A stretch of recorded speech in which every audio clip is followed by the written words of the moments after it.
एक अमीर ताजिर अपने गरीब भाई से मिलने उसके छोटे से घर आया। भाई बहुत खुश हुआ और कुछ देर बाद जब दोनों को भूख लगी तो गरीब भाई ने आंखें बंद करके दुआ पढ़ी। अचानक उनके सामने गरम गरम खाना और मीठे फल आ गए। भाई हैरान रह गया और पूछा, भाई ये कैसे हुआ? गरीब भाई मुस्कुराया और बोला, पास ही एक पुराना पेड़ है, जो भी सच्चे दिल से 10 दिन उसकी छांव में इबादत करता है उसकी हर नेक दुआ कबूल होती है।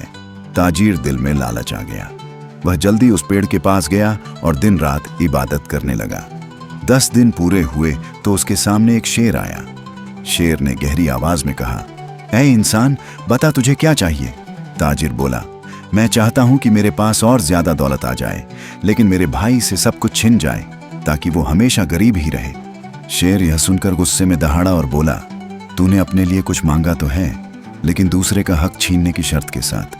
तू चाहता तो दोनों भाई खुशहाल रह सकते थे, लेकिन तूने जलन चुनी। शेर ने उसकी दुआ अधूरी पूरी की। ताजिर को बहुत दौलत मिल गई, लेकिन साथ ही उसका दिल और भी बेचैन हो गया। भाई का कुछ नहीं छिना, लेकिन ताजिर लालच और जलन से कभी चैन से सो नहीं पाया। तब उसे समझ आया कि असली अमीरी सिर्फ पैसे में नहीं, बल्कि दिल की सफाई और चैन